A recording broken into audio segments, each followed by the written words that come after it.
Lah gara-gara musim bunga masa corona inilah sekarang suami boleh pulang bawa janda sampai 4. Dengan catatan jandanya harus pakai pot ya bang, kalau enggak usah. Aku pun mumet janda apa, rupanya janda bolong. Apa? Paiman delok, wah ya enggak tinggal diam, tinggal lari melayu. Gue ger sekampung, arwah wa'lasiyem gentayangan. Dalam Islam enggak ada arwah gentayangan. Enggak ada itu. Jangan ada orang Islam bilang ada roh orang gentayangan. Roh orang kalau masih hidup udah jelas bersatu dengan jasadnya. Tapi kalau sudah meninggal, jasad pulang ke tanah, rohnya innalillah. Kalau dia udah seneng, dia jaga kita. Macam mana Allah mau jaga kita kalau dia pun nggak seneng sama kita? Doa itu akan cepat sampai kalau kita dekat. Kita mau masuk surga, lemeng pun. Jenenge lali mak, sesuk metu tuku meneh lah, alah kowe ngono nek aku ling kirim. Nek mertuamu nggak pernah lali kowe, nek aku lali ae. Kur lemeng piro lah. Nek eneng duitmu mbok ngomong nopo? Nek eneng duit mbok ngomong budalan den duitnya pun enggak enak.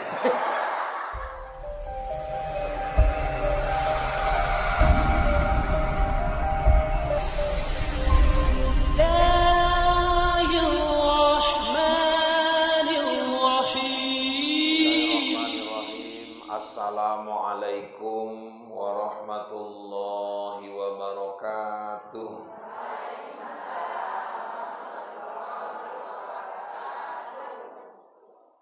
Hamdan wa syukran lillah wassalatu wassalamu ala rasulillah wa ala alihi wa sahbihi wa mawalah. La haula wa la quwwata illa billah. Rabbi adkhilni mudkhala sidqi wa akhrijni mukhraja sidq. Waj'al li min ladunka sultanan nasira.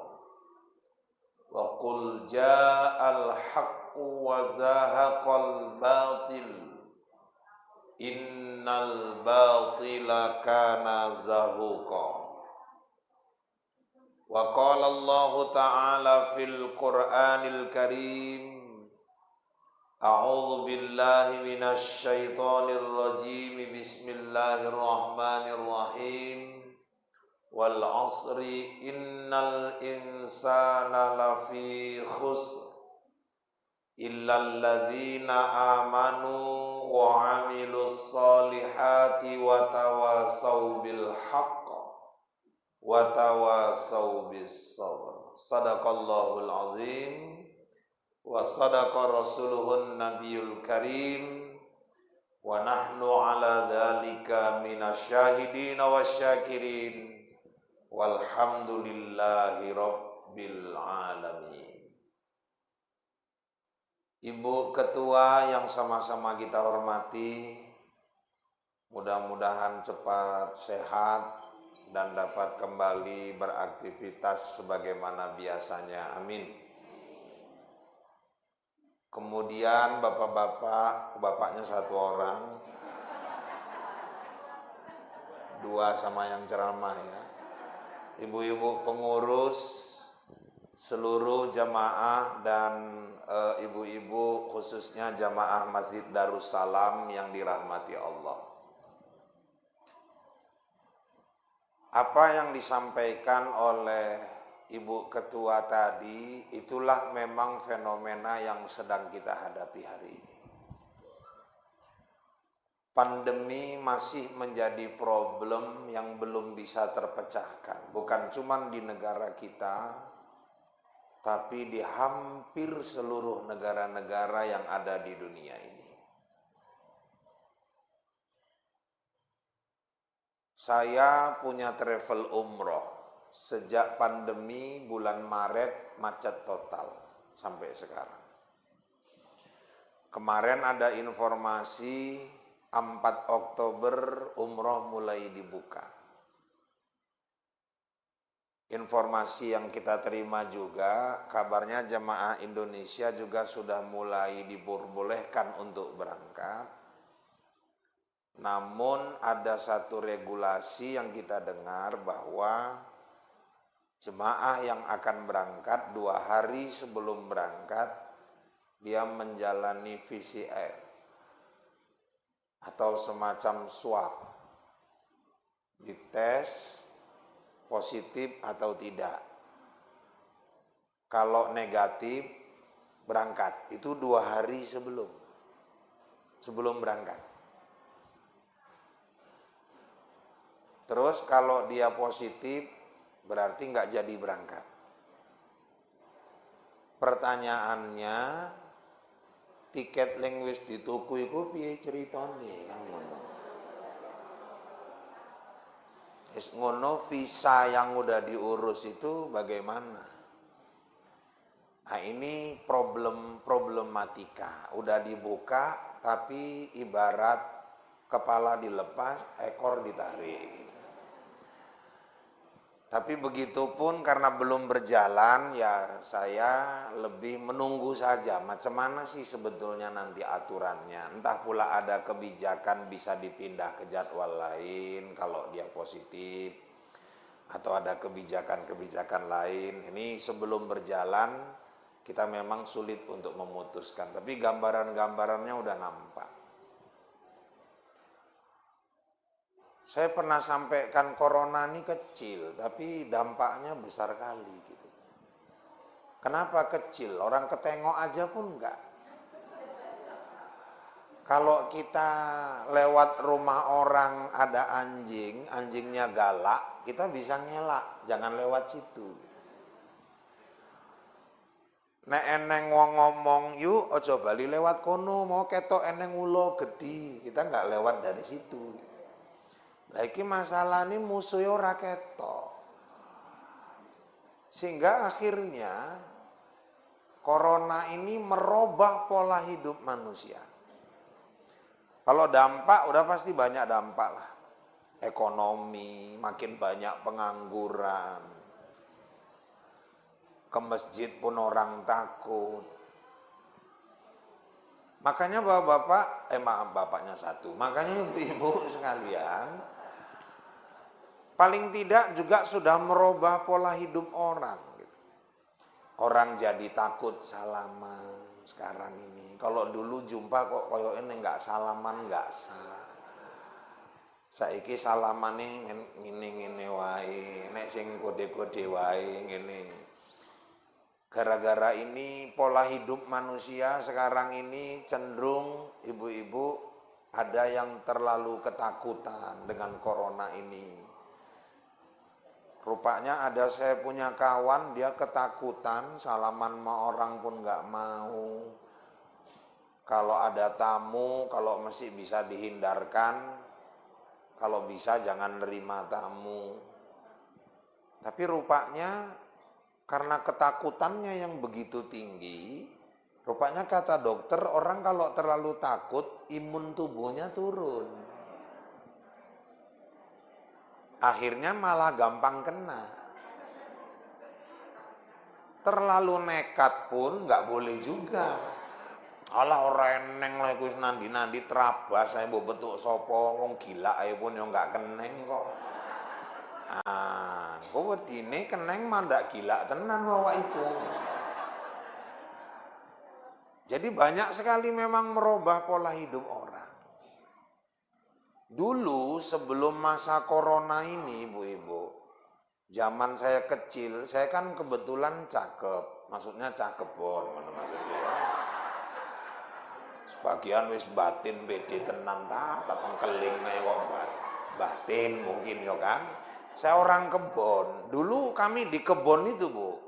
Mandor itu nyuruh supaya rumah-rumah itu bersihkan halamannya, masang pagar, terus tanami bunga. Orang dulu nanam bunga itu supaya orang nengok bunganya. Selama musim lockdown, musim corona, wong tuku kembang tapi wedi wong delok kembange. diumpeti kabeh nang jero. Apa meneh wis arek ngerti dulure arek teko, diumpeti kabeh. Kok jadi berubah pola hidup orang ini, herannya saya. Wong biyen pingin wong ketok kembangi, lah saiki kembang diumpeti gaya apa dituku larang-larang nek diumpeti. Sesuk arek arisan diumpeti kabeh kembange, entek iki sesuk dulur teko padha njaluk kabeh. Berubah pola hidup orang jadinya. Lah gara-gara musim bunga masa corona inilah sekarang suami boleh pulang bawa janda sampai 4. Dengan catatan jandanya harus pakai pot ya bang, kalau enggak usah. Aku pun mumet janda apa, rupanya janda bolong. Jadi ini rahmati Allah. Ini perubahan pola hidup. Ya alhamdulillah sekarang ini orang mulai makin banyak tertib.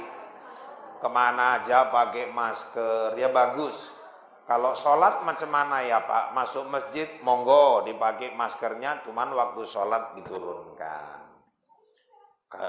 Karena ibu-ibu ya memang kalau kita membaca ayat-ayat Allah itu, kalau bisa ini jangan posisinya tertutup. Nah kemudian ibu-ibu sekalian yang dirahmati Allah, yang penting satu lagi, kita rajin pun pakai masker, yang penting waktu makan meminum dibuka ya. Jorong dibuka langsung ngombe, engko teles kabeh. Nah ini pola-pola hidup, akhirnya yang memang orang jadi makin berat berusaha hidup bersih, orang jadi makin berusaha untuk jaga kesehatan. Sebenarnya di balik dampak-dampak COVID ini tetap ada hikmah-hikmah di balik itu semua. Belakangan memang kalau kita lihat angkanya informasi terus bertambah. Dan ibu-ibu dan indikasi itu memang di lingkungan sekitar kita lihat memang ada saja, kecuali ya termasuk kami lah. Saya kebetulan tugas di perkebunan. Cuman saya di Padang Brahrang, kantor besar kami di Tanjung Merawa, 3 hari yang lalu ya pegawai yang di kantor Tanjung Merawa meninggal juga positif COVID. Ini tadi saya disuruh ke sana karena di kantor tuh buat acara tahlilan. Jadi ibu-ibu yang dirahmati Allah, kita balik ke konsep Rasul saja. Konsep Rasul itu menghadapi wabah kayak mana? Kata Rasul, kalau kau tahu ada orang terkena wabah, bukan kita membenci dia, bukan kita menjauhi dia, tapi berusaha menjaga jarak dengan dia. Jangan terus putuskan silaturahimnya. Karena lockdown itu di zaman Rasul pun tidak ada. Zaman Rasul dulu wabah itu namanya taun. Penyakit kulit yang tiba-tiba kulitnya menebal itu. Guatel, menebel. Ada sufa, itulah yang kulitnya menjadi putih-putih itu. Itu sudah ada juga di zaman Rasul. Jadi kata Rasul, kalau ada satu negeri sedang menyebar satu wabah, kau jangan masuk ke negeri itu. Dan yang di negeri itu pun jangan keluar dari negeri itu. Sebetulnya PSBB itu ajaran Rasulullah. Cuman problemnya hari ini, kita ini kan dihadapkan kepada satu persoalan. Persoalannya apa? Masyarakat di lockdown kan, ekonominya mati. Masyarakat dilepas, resikonya juga penyakit. Makanya ini pemerintah pun serba salah. Makanya hari ini anak-anak sekolah pun udah gak karu-karuan. Kita Bu, walaupun anak di rumah yang sekolah kuliah di Jawa akhirnya pulang di rumah, tapi kita pusing. Pusingnya kenapa? Ini nasib sekolah anak-anak kayak mana? Tapi tetap sekolahnya nagih uang sekolah juga. Pada satu sisi daring, belajarnya pakai handphone. Lah handphonenya namanya anak SD, belum punya handphone. Kongsian sama handphone mamanya. Lah terakhir anaknya karo mamanya gaduh, yang bendino rebutan handphone. Kok anak-anak belajari sak jam, kok main game sedino sampai masuk sore. Akhirnya dampak-dampak ini nggak terhindarkan. Tapi inilah problematika yang memang sedang kita hadapi. Sikap kita ini macam mana Pak Ustadz? Sikap kita tawakkaltu 'alallah. Berserah diri kepada Allah. Karena biar bagaimanapun, COVID itu sama kayak kita, sama-sama makhluk. Kalau namanya makhluk, pasti ada kholik. Kholik itu sang pencipta. Makanya berlindunglah kepada yang menciptakan. Karena satu makhluk tidak akan bergerak di muka bumi tanpa izin Allah. Makanya kalaupun kita ngaji, berangkatlah dari rumah bismillahi tawakkaltu 'alallah. Ya Allah, aku serahkan dirimu kepadamu. Aku serahkan diriku kepadamu. Karena biar bagaimanapun, hidupku ini memang berada dalam genggamanmu. Kita berserah diri, ya kita menjaga diri juga. Pulang nanti ya cuci tangan, mandi. Itu kan bagian dari usaha untuk menghindarkan diri kita dari penyakit-penyakit itu. Kalaupun toh akhirnya kena, la haula wala. Makanya saya bilang, kalau orang mati kena penyakit atau kena wabah, jangan dimusuhi. Kita pun ke depan hidup kita terakhir kayak mana belum tahu. Makanya saya sedih Bu, ada satu daerah di Langkat, ada orang masih muda umurnya, 30-an lebih, ngeracun. Udah, rupanya bocor ini. Capnya ini bocor, ngerembes semua racunnya di pinggangnya ini. Pulang sesak. Sesak, terus dibawa ke rumah sakit. Entah cemana, sesaknya makin parah. Dirujuk lagi ke rumah sakit Medan. Terus meninggal dunia.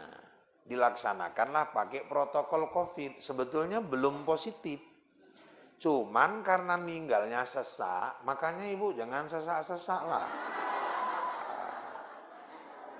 Ya, kalaupun sesak karena utang, gak usah sampai ke rumah sakit lah gitu. Jadi ibu-ibu yang dirahmati Allah, karena meninggal dia ada keadaan sesak, langsung dilaksanakan protokol COVID. Tapi hukum sosialnya terlalu kejam. Kenapa? Seminggu sesudah ini dikuburkan orang ini, anaknya umur 8 tahun pergi ke masjid, sholat Jumat, lah diusir sama pengurus masjid. Pulang nak, pulang, jangan sholat di sini anaknya, jangan sholat di sini. Padahal bapaknya tadi pun belum tentu positif. Nah, saya ingin katakan, seandainya pun orang positif, ibu-ibu, kalaupun dia mau kita cegah jangan dulu ke tempat keramaian sebelum dia dites, beritahulah dengan cara baik-baik. Jangan kita musuhi dia. Kenapa? Kita nggak tahu nanti akhir hidup kita juga kayak mana. Dan bukankah ada hadis mengatakan orang yang meninggal karena wabah itu orang yang matinya mati syahid. Sama kayak seorang ibu melahirkan. Cuman matinya tetap dalam keadaan beriman. Kalau matinya kena wabah, tapi sebelum mati nenggak kamput rong botol, nah itu ya nggak mati syahid, itu mati offside ya, yang kayak gitu. Yang pasti matinya tetap dalam keadaan beriman. Nah makanya ibu-ibu yang dirahmati Allah, sikap kita tawakal, berserah diri kepada Allah. Semua makhluk di alam ini tidak akan bergerak tanpa izin Allah Subhanahu wa taala. Maka deketilah dia. Jangan pernah jauh dari Allah. Kita jaga ibadah kita jaga zikir kita. Apa yang Allah suka itu kita kerjakan. Kalau bisa macam mana kita khatam Al-Quran. Karena biar bagaimanapun ibu-ibu yang dirahmati Allah, kalau soal mati, semua memang pasti mati. Orang nggak kena COVID pun ada juga yang mati. Orang nggak usah, ada kawan saya takut naik pesawat, padahal tetangganya ninggal tabrakan naik sepeda gitu. Rupanya nggak naik pesawat, nek memang wis ajal, numpak liring pun ya modar juga. Jadi soal mati itu, Bapak Ibu yang dirahmati Allah, nggak usah menjadi satu hal yang kita takuti, tapi kita persiapkan. Karena kata Buya Hamka itu, sebodoh-bodoh manusia itu adalah orang yang takut mati. Kenapa? Karena setakut-takutnya kita sama mati, toh kita tetap pasti mati. Ini kan yang datang ini kan memang calon-calon mati semuanya ini. Sama kayak yang ceramah gitu. Cuman mungkin kan ibu-ibu duluan, saya belakangan. Atau sebaliknya saya belakangan, ibu-ibu duluan. Kan antara gitu-gitu lagi. Tapi yang pasti datang gitu. Cuman masalahnya orang beriman nggak boleh minta mati, nggak boleh cari mati, dan nggak boleh kita terlalu takut juga kepada mati. Apa sikap kita Pak Ustadz? Jalani aja hidup. Ada orang ketika di Mekah, di depan Ka'bah, dia pingin tinggal di tanah suci, berdoa, ya Allah cabutlah nyawaku di tempat ini. Oh nggak boleh, itu doa yang dilarang. Nggak usah pun kita minta, jadwali wis eneng yuk, wis tenang wae. Orang ninggal nggak harus sakit dulu kok. Ada orang 3 bulan sakit, nggak ninggal, malah nunggu, ninggal. Sekampung geger, malaikat salah cabut iki. Jadi nggak usah ditunggu, dia tetap pasti akan datang. Yang penting kita mempersiapkan diri menghadapi kematian. Mati itu, saya pernah katakan, jangan ditakuti matinya, tapi khawatirlah kepada jalan kematiannya. Karena jalan kematian 2, ada yang husnul khotimah, ada yang su'ul. Makanya kita sering doa, Allahumma khtim lana bihusnil khotimah, wala takhtim alaina bisu'il khotimah. Karena kematian ini banyak berita yang sudah dikabarkan oleh Rasulullah. Nabi-nabi telah menceritakan gambaran kematian. Nabi Muhammad mengatakan, rasa sakit mati itu seringan-ringannya seperti kambing dikelebeti kulitnya hidup-hidup. Itu yang paling ringan. Nabi Musa bilang seperti disayat pedang 100 kali. Nabi Isa seperti burung yang digoreng hidup-hidup. Rupanya ada satu hadis mengatakan orang-orang yang beriman ketika dia menghadapi sakaratul maut, ruhnya dicabut seperti menarik rambut dari tepung. Loh, berarti ada yang ringan juga, yang lebih ringan lagi. Jadi ada seorang ulama ketika dia baca hadis ini bingung gitu. Loh, kata Nabi, satu sisi macam kambing dikelebeti kulit hidup-hidup. Di versi hadis lain ibarat dimasukkan pohon duri dalam perutmu, duri tadi mengait-ngait uratmu, kemudian pohon itu ditarik sekuatnya hingga putus uratmu semua. Tapi kok ada hadis lain yang mengatakan seperti rambut ditarik saja dari tepung, sesek. Ringan sekali. Ini ulama sholat tahajud tiap malam, puasa Senin Kamis, minta petunjuk ya Allah. Apalah maksud 2 hadis ini? Kenapa kok berbeda? Yang satu menggambarkan sakitnya luar biasa, yang satu menggambarkan ringan kematian itu. Kenapa hadis ini kontradiksi? Berilah aku pelajaran ya Allah. Malam tahajud, dia minta petunjuk dari Allah atas makna hadis ini, ditingkatkannya ibadahnya, puasa, malam dia baca Quran, malam dia tahajud. Sesudah beberapa malam dia laksanakan tahajud, tertidur dia di tempat sholatnya itu. Mimpi ketemu Rasul. Bu, kita kalau mimpi jumpa Rasul, itu Rasul.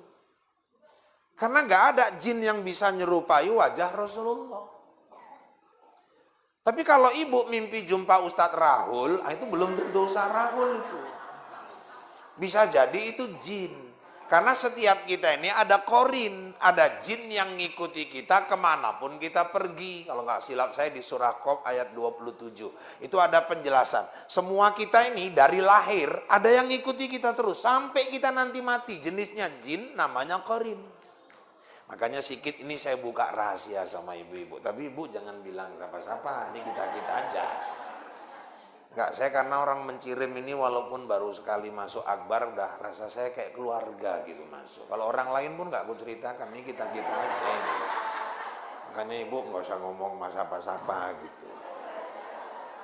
Lo kadang-kadang enek uang Bu Amit yo teko nang dukun. Metu dukun. Assalamualaikum Mbah. Waalaikumsalam. Ya Kong. Ya Mbah. Piye wis bali bojomu?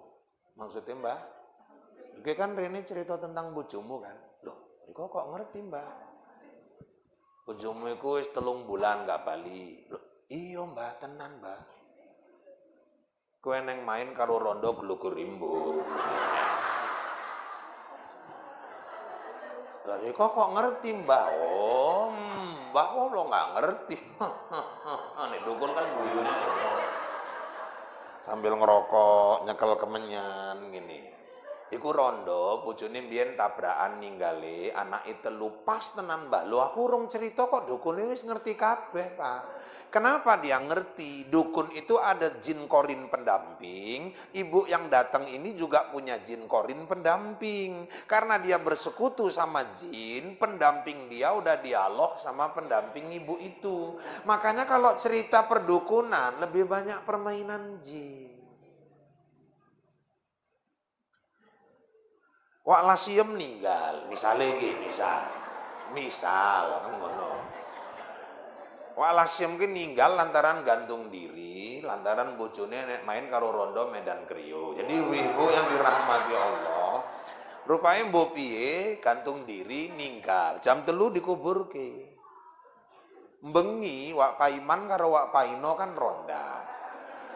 Bopi kebelit ngoyo nang ngisor pokok gori ngoyo. Lah krungu kok eneng kresek-kresek nang dhuwur pokok gori. Paiman delok mendhuwur. Lah rupae Wak Lasiem ngringis tekan dhuwur. Disenggol Wak Paiman mau man opo? Opo? Paiman delok, wah yo enggak tinggal diam, tinggal lari melayu. Gue ger sekampung, arwah Wak Lasiem gentayangan. Dalam Islam gak ada arwah gentayangan. Gak ada itu. Jangan ada orang Islam bilang ada roh orang gentayangan. Roh orang kalau masih hidup, udah jelas. Bersatu dengan jasadnya. Tapi kalau sudah meninggal, jasad pulang ke tanah, rohnya innalillah wa inna ilaihi roji'un. Dari Allah kembali kepada Allah. Diletakkan Allah di satu tempat namanya alam barzakh. Jadi nggak ada roh gentayangan wis ninggal ngopoi lasak menerono rene. Cuman Pak iki jelas sworone podo, raine podo, model-model rambutnya sak baju-bajune sak untuk gingsule pun podo Pak. Pas tenan. Saya nggak bantah itu bisa terjadi, tapi itu bukan rohnya Wak Lasiem. Jadi itulah jin korinnya yang ngikuti dia semasa hidupnya. Itulah makanya Nabi, maaf ini ngaji ya Bu ya, ngaji. Nabi itu ngajarkan suami istri itu kalau mau berhubungan, Allahumma jannibni syaiton wa jannibi syaiton ma razaqtana. Kenapa? Karena kalau dibaca doa ini jin korinnya pergi semua. Keluar dari tempat itu. Tapi kalau orang suami istri berhubungan nggak pakai adab, nggak pakai akhlak, maaf cerita nggak dibacanya doa ini, jin korinnya ikut campur di situ. Makanya tetap harus dibaca doa itu. Allahumma jannibni syaiton wa jannibi syaiton ma razaqtana. Lah saya ceramah di Batang Serangan ada yang nyaut, ora sempet doa meneh Pak. Batin doa gur sebari saya kok ora sempet lawak iki. Makanya ibu-ibu yang dirahmati Allah, kembali kepada kaji awal tadi, semua kita tetap pasti pulang. Kematian pasti datang. Yang kita takuti itu bukan matinya, tapi jalannya. Jangan sampai kita meninggal dalam keadaan su'ul khotimah. Seringan-ringan rasa sakit mati itu, ibu-ibu yang dirahmati Allah, Itulah tadi, ada yang mengatakan seperti kata Rasul, kambing dikelebeti kulit hidup-hidup kata Rasulullah, pohon duri dimasukkan. Tapi kata Nabi tadi, seperti rambut ditarik dari tepung. Jadi ulama ini bingung kok bertentangan. Tidur, mimpi, jumpa Rasul. Itu pasti Rasul. Jadi ibu-ibu dalam mimpi itu, wahai Rasulullah, terangkanlah apa makna hadis yang kau sampaikan itu. Kenapa satu sisi mengatakan bahwa rasa sakit mati itu sedemikian luar biasa, tapi satu sisi seperti rambut ditarik dari tepung, sepertinya ringan sekali. Kata Rasulullah, kau pelajari melalui surah Yusuf. Langsung tersadar. Surah Yusuf. Bangun, ngambil wudhu, ulama ini hafal Quran. Dikajinya, dibacanya lagi surah Yusuf satu persatu, akhirnya dapat dia jawabannya. Kenapa kok satu sisi rasa sakit mati luar biasa, satu sisi lagi seperti rambut ditarik dari tepung. Nabi Yusuf ini kan anak Nabi Yakub. Nabi yang paling ganteng. Walaupun ini ada beda-beda pendapat. Kalau saya ditanya, yang saya pelajari sebetulnya Nabi paling ganteng itu Nabi Muhammad. Orang kata Allah dalam hadis Qudsi, tidak kujadikan bumi ini kalau tidak karena engkau wahai Muhammad. Tapi Nabi itu karena rendah hatinya pernah ditanya, kau sama Nabi Yusuf lebih ganteng mana ya Rasulullah? Aku dengan Yusuf seperti rembulan dan matahari. Artinya beda-beda tipis. Ya kayak Irfan Marahul. Jadi ibu-ibu sekalian yang dirahmati Allah, itulah kerendahan hati Rasulullah. Nah sebetulnya kalau pastinya sebenarnya lebih ganteng Rasulullah.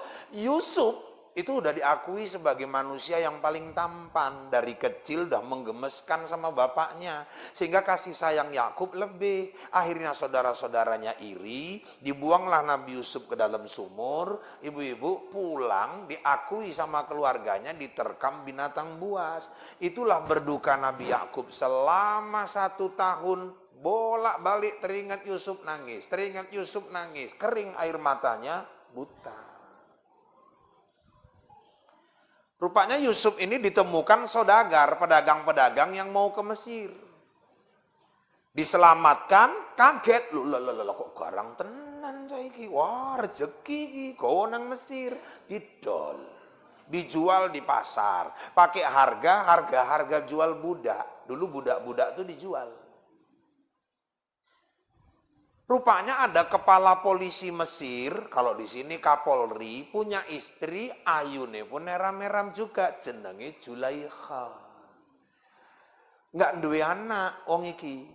Mlaku rono rene kok ketok eneng bocah didol, wonge garang, hargane murah, lantaran harga budak.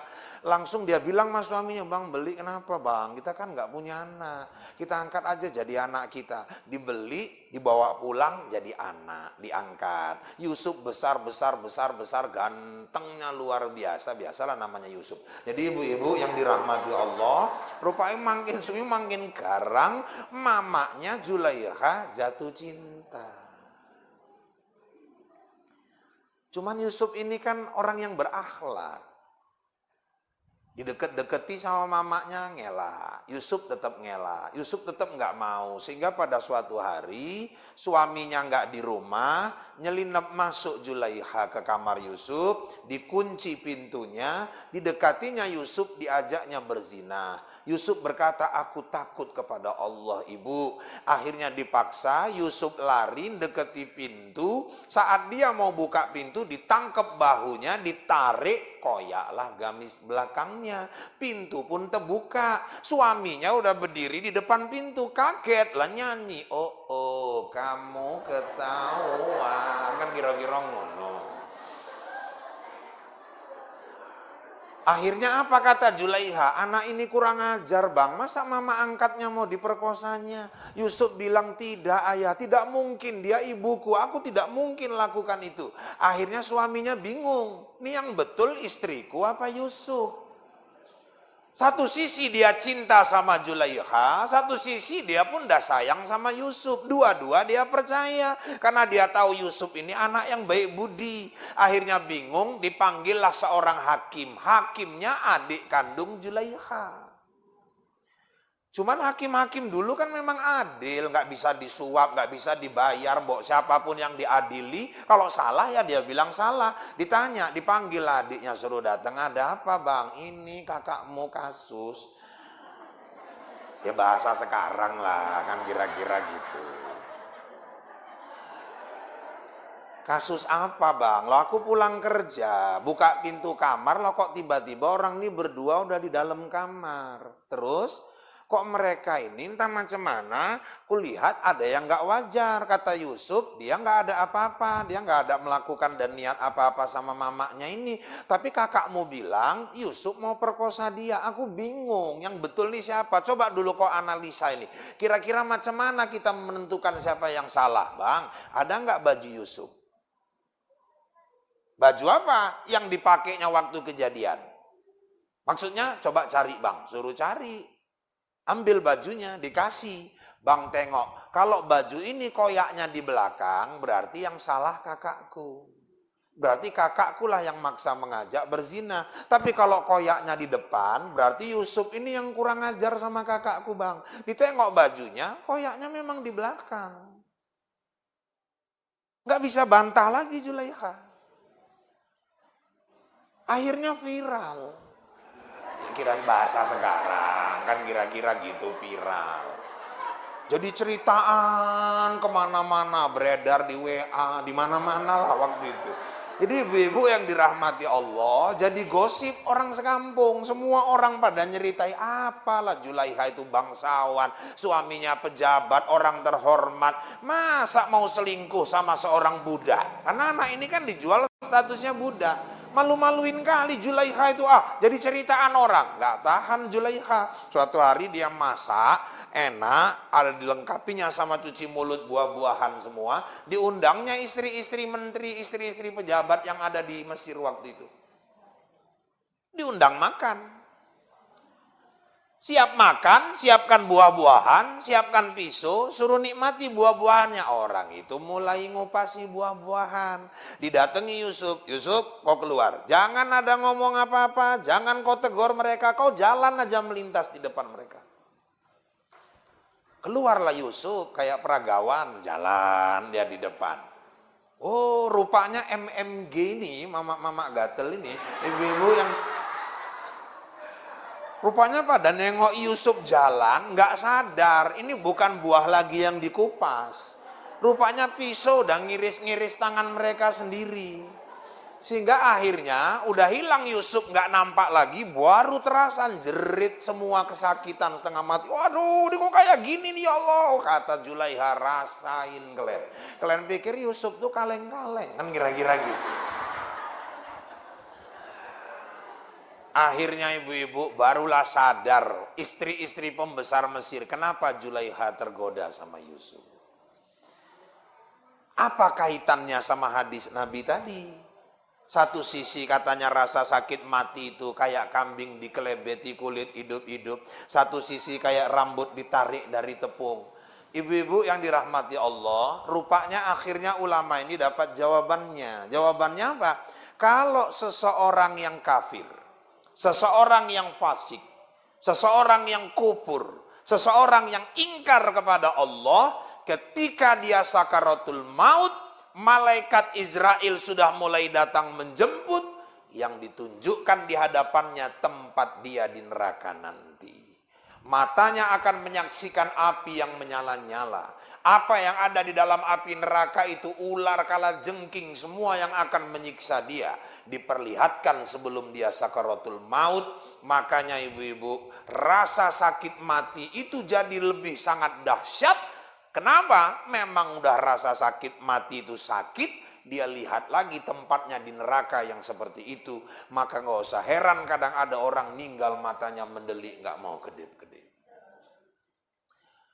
Kadang ada orang meninggal, sadar dia masih, tapi kita bisikkan pun dia udah gak respon lagi. Dia terpana, kaget melihat tempat dia di sana. Maka rasa sakit mati itu lebih sakit dari 100 kali sayatan pedang. Maka ada orang yang sampai hitam wajahnya, ada yang biru. Sementara untuk orang-orang mukmin, Orang-orang yang taat kepada Allah. Ketika Israel datang menjemput, ditunjukkanlah kehadapannya tempat dia di surga nanti. Tempat yang begitu indah. Keindahan surga itu, Bu, kalau masih terbayang Ibu, itu bukan surga. Kalau masih terbayang kita, kunang surga eneng banyu nih sungai ini ku manis, lebih manis teko madu, kita bayangke bentuknya kaya ngene, itu bukan surga. Kenapa? Karena surga itu enggak terbayang manusia keindahannya.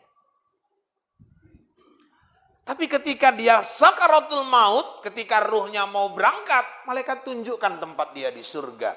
Sehingga rasa sakit mati yang begitu dahsyat, karena dia lihat keindahan surga, akhirnya rasa sakit mati itu tidak terasa. Seperti wanita-wanita tadi yang melihat gantengnya Yusuf, gak terasa mereka sudah mengiris-ngiris tangan mereka sendiri. Siapa itu Pak yang matinya kayak gitu? Itulah ibu-ibu jamaah Akbar Mencirim ini. Belum siap sama ustadznya yang ceramah. Kok aku mau ditinggal? Menang dewe wae. Wong ning nyocot setengah mampus setengah ngarep. Mbok ditunggu DC arek masuk surga dhewean, ayo ustaze ditinggal.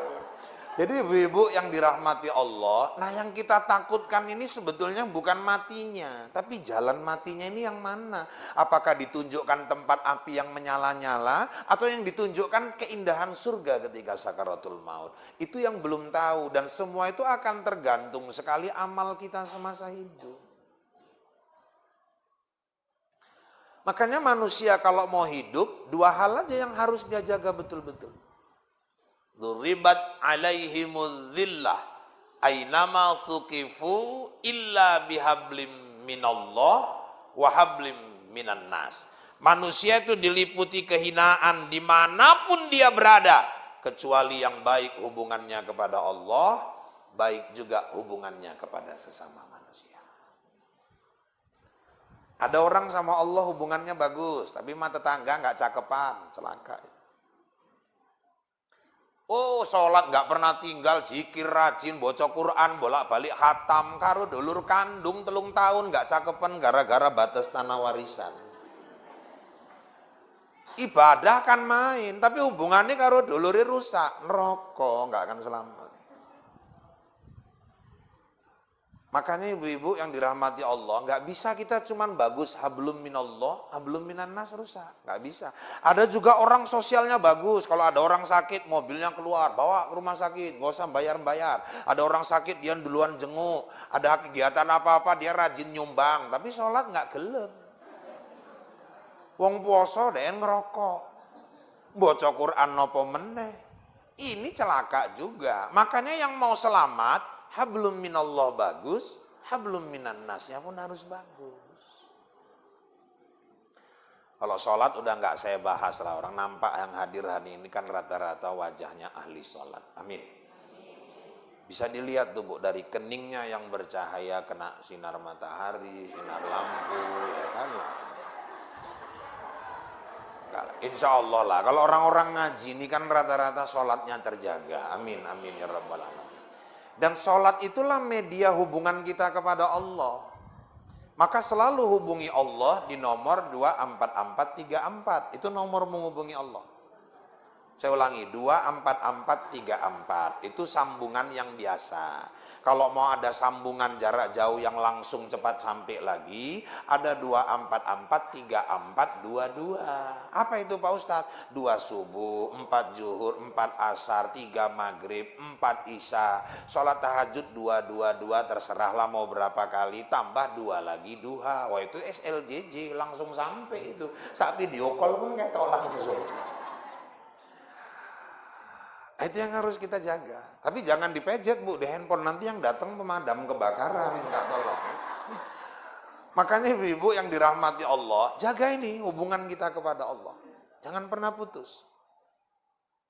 Terus Ustadz, jaga dengan zikir. Zikir itulah menjaga hubungan rutin kepada Allah. Makanya kalau selesai sholat, usahakanlah tetap harus Allahumma antas salam. Jangan Allahumma lantas jalan gitu. Pemene subuh, kadang subuh ini pun 5:30 mikir ke arek masak meneh. Makanya kalau bisa, jangankan subuhnya, 2 rakaat sebelum subuh itu pun jangan sampai tinggal. Karena sekaya-kaya Joko Chandra yang ditangkap semalam, bisa lebih kaya kita. Kenapa?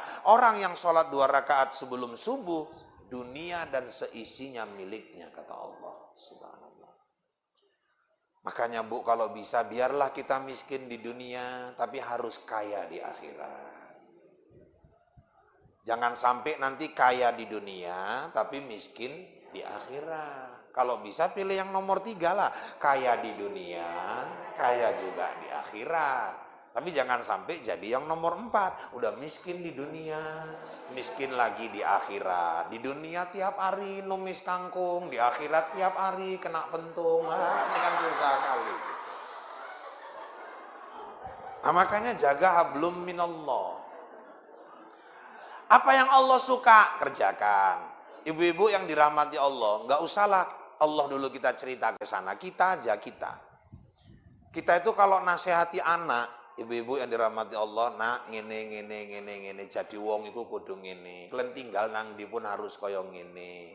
Nek eneng rezeki kowe kaya ngono ya. Wis, engko kira-kira kita tua, wis padha tua kabeh, anak-anak kumpul, enggak inget kita mbiyen mamak meseni kita ngene. Mamake ngrungokke nang mburi. Rasake seneng tenan nek anak kowe isih inget pesen-pesen kita. Makanya Allah pun seneng kalau ayat-ayatnya itu selalu dibaca. Kalau dia udah seneng, dia jaga kita. Macam mana Allah mau jaga kita kalau dia pun enggak seneng sama kita?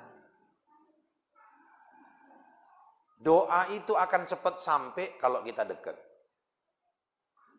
Kita mau masuk surga, dekatlah sama yang punya surga.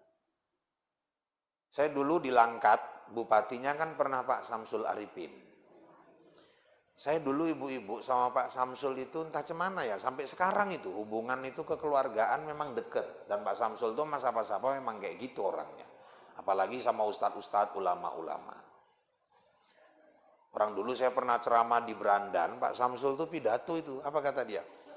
Saya dulu wajah saya muda mirip Ustadz Rahul ini, katanya gitu.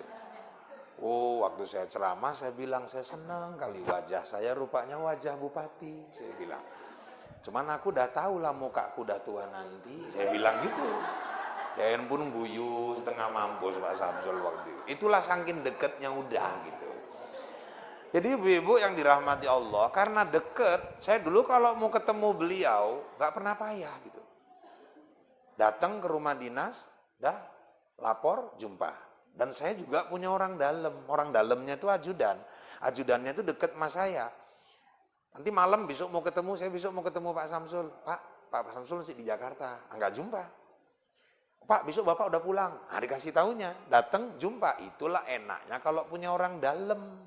Yang susah ini kan kadang sholat nggak pernah, puasa enggak, tahajud apalagi, sedekahnya pelit, kerjaannya maksiat, ngerasani wong, ganggu bojoe wong, jadi pelakor, ngono kerjaannya isi urip. Kalau ditanya mau masuk surga yuk, ya gelem lah. Nggak pernah ibadah, kerjaannya nggak genah, pingin masuk surga lah kok koyo wong jero, arek masuk surga. Loh Pak, masuk surga pun harus punya orang dalam, harus. Loh berarti di sana bisa kong kali kong Pak, tetap harus kong kali kong. Enggak genah ikut sarahul iki. Mungkin ada yang pikirannya kayak gitu.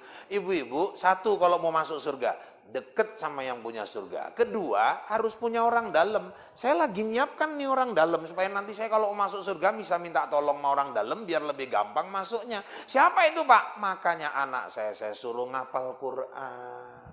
Supaya nanti jadi orang dalam bisa nolong orang tuanya di sana. Jadi kalau mau punya orang dalam yang bantu kita masuk surga, siapkan anak-anak cucu kita itu. Suruh mereka ngapal Quran. Karena anak-anak yang habis Quran, dia bisa nolong orang tuanya nanti yang masuk ke dalam neraka. Ya Allah itu mamaku, ya Allah itu mamaku, itu mamaku. Allah bilang, malaikat angkat itu. Apa kali hebatnya anak ini ya Allah, kok ngangkat-ngangkat mamaknya pula. Dia hafal Quran 30 juz. Oh ya kini mbak, munggah. Mriko pun isih main karo dodo mencirim wae biyen. Nah, kan. Jadi ibu-ibu sekalian yang dirahmati Allah, persiapkan juga orang dalamnya gitu. Maka deketilah dia. Dia yang punya surga, dia yang punya alam. Covid ini yang menentukan kemana dia jalan juga dia. Berlindunglah kepada Allah Subhanahu wa taala, dekati Allah Azza wa Jalla. Dah, satu, hablum minallah kita jaga. Yang kedua, orang akan selamat hidup di dunia dan sampai ke akhirat kalau hablum minan nasnya juga bagus. Hubungan kepada sama manusia. Hablum minan nas ini meliputi apa aja Ustaz? Ya yang pertama itu ya yang terdekat dulu, zawil kurba. Kita sama orang tua. Jaga hubungan. Makanya aduh saya sedih kali ada orang baru-baru ini gaduh sama mamanya. Lah kok bisa dia ngomong mulai ini hari aku nggak punya mama lagi. Mulai hari ini mama gak punya anak lagi kayak aku. Sejelek apapun mama kita, dia tetap mama. Sesakit hati apapun kita sama mama kita, gak bisa mutuskan ibarat nyincang air. Macam mana kita nyincang air? Gak bisa. Tapi pak mamaku mulut itu cocot itu cangkem niku lancip tenan pak. Sakit tenan nang kini ngerasa kini. Ibu-ibu yang dirahmati Allah, Nabi Ibrahim pun bapaknya kafir. Nabi Ibrahim pun bapaknya pembuat berhala. Waktu dia dibakar hidup-hidup oleh Raja Namrud, lah bapaknya tepuk tangan. Ibu-ibu yang dirahmati Allah, tapi apakah Nabi Ibrahim benci sama bapaknya? Enggak, bapak tetap bapak. Orang tua tetap orang tua. Makanya ada satu pernyataan Rasulullah. Apa itu? Semua dosa dilambatkan Allah balasannya. Saya ulangi. Tak delok ekeleng kurang nyambung iki kan. Bayangi jemuran, bayangke baline jam piro ya nek bayangke ngono. Aku pun nek asar wis mandek, enggak suwi-suwi. Jadi ibu-ibu, maksud saya jangan pas inti-intinya nggak masuk gitu. Ibu-ibu yang dirahmati Allah, kata Nabi, semua dosa itu dilambatkan Allah balasannya. Orang zina mungkin di akhirat baru dibalas Allah. Orang nyuri mungkin di akhirat baru dibalas Allah. Orang nipu mungkin di akhirat baru dibalas Allah. Tapi dosa kepada orang tua kata Rasul, sebelum meninggal dia sudah akan menerima balasannya. Jadi dosa yang paling cepat balasannya itu dosa sama orang tua. Makanya ibu-ibu yang dirahmati Allah, ada seorang anak pernah curhat sama saya. Aku kurang apa lah Ustaz. Datang ke rumah, orang nggak tahu apa-apa, ujuk-ujuk ngomong kurang apa. Aku pun mumet kenal ora, neng hubungan apa pun ora. Teko kok tahu-tahu aku ki kurang ngopo Pak, tak delok daen pendek, riko kurang dhuwur, batinku ngono, cuman ya enggak tak omongke langsung. Kenapa rupa ibu? Tak omong ngono. Saya ini sama orang tua entah kurang apa lagi patuhnya. Dulu saya gadis Pak Ustadz, terus orang tua saya nyuruh saya nikah sama duda, umurnya udah 60-an. Cuman memang ladang sawitnya lebar. Mamaku ngomong, gak suwi niku. Pun ninggal kan warisannya jelas. Pau lah lajang pun garang nih gak jelas ya apa. Saking patuhnya aku sama orang tua Pak. Nikah aku sama bapak itu. Saking patuhnya. Terus apa meneh masalah nih Bu? Lah nggak nyongko Pak, 60-an lebih lah kok meteng juga aku digawe ini Pak. Ya berarti paten awakku tak omong ngono juga. Manda anake kembar pula iku Pak lahir. Oh, ya rezeki lah tak omong. Rezeki apa? Anak iki Pak kembar loro lanang. Bandel enggak ketulungan Pak. Payah tenan diarahke. Omongin nek kita patuh karo wong tua, kita wong tua anak akan patuh karo kita. Aku masalahin biyen patuh wong tua, anakku kok koyo ngene Pak. Riko, bojoe Riko kan kita enggak ngerti. Wes siji. Kedua, kalau suami patuh sama orang tua, istri juga patuh sama orang tua. Ternyata anaknya payah diarahkan, gak karu-karuan akhlaknya. Mungkin itulah ujian Allah sama ibu. Makanya eneng kita urip iki, anak kita payah tenan diatur, payah tenan diarahke. Ingat, kita mbiyen karo wong tua piye. Makanya ibu-ibu jemaah yang dirahmati Allah, kita kalau marahin anak, kita palak sama anak, udah selesai, coba renungkan. Jangan-jangan kita nengok anak itu kayak kita lagi ngadep ke kaca. Janiling kita marahiku, ikulah kita mbiyen. Saiki nek anake arek metu direpeti gak karu-karuan, anak opo kowe ngkor gak genang-genang metu mbok karo sapa budalan biyen gadis DN 16 kaya piala bergilir wong gawa. Mungkin itulah sekarang balasan Allah, kayak gitulah dulu mamakmu ngadepi kamu. Kadang dosa sama orang tua itu di dunia Allah sudah tunjukkan balasannya. Makanya seburuk apapun orang tua, jangan pernah benci dia. Kenapa? Karena mungkin dia rewel, cerewet, lancip, cocotik, karena saking sayangnya dia sama kita.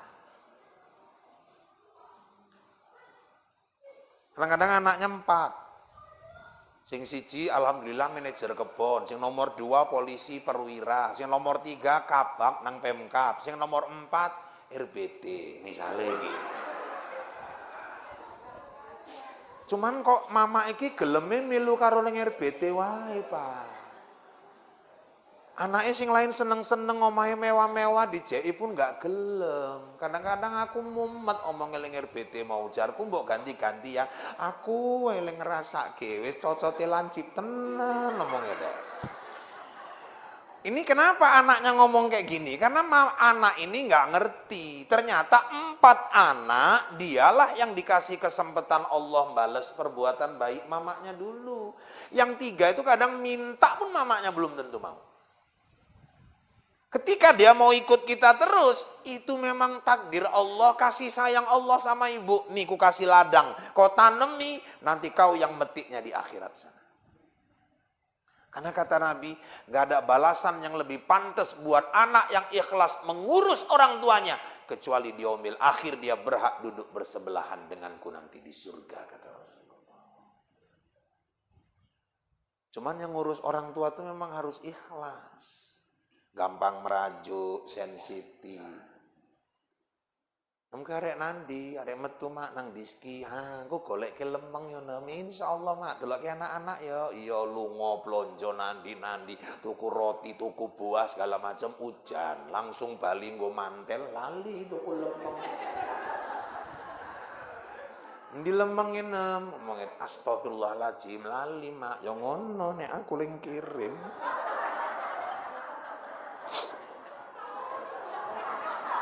Berlemeng pun jenenge lali mak sesuk metu tuku meneh lah alah kowe ngono nek aku ling kirim nek mertuamu enggak pernah lali kowe nek aku lali ae berlemeng piro lah nek eneng duitmu mbok ngomong nopo nek eneng duit mbok ngomong budalan ndek duitnya pun enggak enek. Pak, orang tua tuh kok kayak gitu ya Pak? Kadang sensitif, gampang merajuk. Kadang-kadang kita udah entah kurang apa lah Pak. Mandi kita mandiin, makan kita suapi, ganti baju ya kita pakei. Pingin duduk di teras ya kita gendong, kita dudukkan di teras. Cuman kadang kok orang tua tuh kurang aja. Kalau kita ngambil hikmah, sebetulnya kalau kita lakukan itu sama orang tua, Allah cuman mau nunjukkan, gitu dia dulu ngurus kau ya, biar kau tahu. Kau dulu pun kecil sikit-sikit minta, nggak dikasih merajuk, nggak dikasih merajuk. Kalau sekarang dia sikit-sikit merajuk, itulah dulu yang dia hadapi tentang kau itu. Allah cuma menunjukkan. Sekarang kau suapi makannya, dulu tiap saat dia suapi makanmu. Kau ganti bajunya, pagi sore dia mandi, dia ganti bajumu dulu. Kau kencing, dia ganti tiap saat bajumu itu. Tapi kata Nabi, kalau kau ikhlas, kau duduk bersebelahan denganku nanti di surga. Apalagi mama, ya Allah, udah langsung Nabi yang bilang itu, ummuka, ibumu, sama siapa berbakti ya Rasul? Ummuka, ibumu, sama siapa lagi ya Rasul? Ummuka, ibumu. Terus ya Rasul, abuka, ayahmu. Ibunya berapa kali, Bu? 3. Ayahnya 1. Berarti 1 ayah, ibunya? Alhamdulillah. Kalau udah setuju enak kita bahas. Makanya ibu-ibu yang dirahmati Allah. Nah, ini waktu kita singkat. 1. Nah, kemudian kita sama suami, istri sama suami, suami ke istri. Hablum minan nas. Terus kita ke anak. Selama ini sering kita bahas dosa anak sama orang tua. Padahal dosa orang tua ke anak pun ada. Ada juga orang tua durhaka sama anak. Maksudnya kayak mana, Pak? Ketika orang tua pulang bawa hartanya dari jalan yang haram, dimakan sama anaknya, itu dosa orang tua sama anak. Ketika sekolah tinggi-tinggi, disekolahkan, uang keluar semua, tapi anaknya nggak ngerti baca Quran, itu orang tua durhaka sama anak. Jadi jangan cuma nuntut anak berbakti sama orang tua, kita juga orang tua punya kewajiban sama anak. Ya, Bu, tinggalkan anak ilmu. Nomor 2, Ustadz, baru tinggalkan anak harta. Jangan tinggalkan anak harta, tapi anak nggak dikasih ilmu. Kalau anak cuma dikasih harta, tapi nggak dikasih ilmu, alamat jeritlah kita dalam kubur. Kenapa? Karena nggak sikit orang tua ninggal anak bacok-bacokan rebutan harta. Tapi kalau anak dikasih harta, tapi dikasih bekal ilmu, anak yang berilmu itu mau bagi harta orang tuanya aja pun takut kali dia. Takut dia. Saya baru-baru ini datang ke rumah seseorang. Tanahnya berperinggan sama tanah saya. Dengar-dengar angin-angin kabar dia mau jual. Mana tahu cocok, kami tanya ke rumahnya. Cuman Pak Ustadz, tanah kami ini yang punya 10 orang. Loh. Kok 10 Pak? Saya dengar anak orang tua Bapak ahli warisnya 8. Iya betul, ahli warisnya 8. Tapi Pak, ini nanti harta, tanah ini kalau laku, entah Bapak cocok, kalau Bapak bayari, uangnya ini kami bagi 10. Loh kok bagi 10? Kami anaknya 8, 1 bagian lagi untuk Bapak kami yang nyari harta ini, 1 bagian lagi untuk mama kami yang udah membesarkan kami. Loh tapi udah pada ninggal, mau kami taruh di masjid Pak. Masa kami nikmati duit, mereka yang nyari setengah mampus, kita nggak ingat sama mereka. Ya Allah ya Rabbi. Rasanya kita kalau ada rezeki pun berusaha betul bayari tanah itu. Kenapa? Karena anaknya niatnya mulia sekali. Tapi yang sering terjadi malah kadang-kadang orang tua ninggal, anaknya bertengkar masalah pembagian harta. Tinggal bahagia pun gaduh. Nek aku Israel tak tekek tenan anak-anak itu. Maka jangan cuma ninggalkan anak harta, nggak dikasih ilmu. Nanti kita sendiri yang menderita di sana. Demikian informasi aktual, faktual, tajam, dan terpercaya yang dapat saya sampaikan melalui liputan 6 ICTV sore ini. Mudah-mudahan yang saya sampaikan bawa manfaat buat kita semua. Saya Rahul, Anjeli, Ica, Tapasya, Tapki, Gopi, dan seluruh kerabat kerja yang bertugas. Mohon diri dari hadapan Anda. Kita bertemu lain waktu, lain kesempatan, namun dalam gelombang yang sama. Kita kembali ke studio di Indosiar untuk menyaksikan acara Ku Menangis. Wabillahi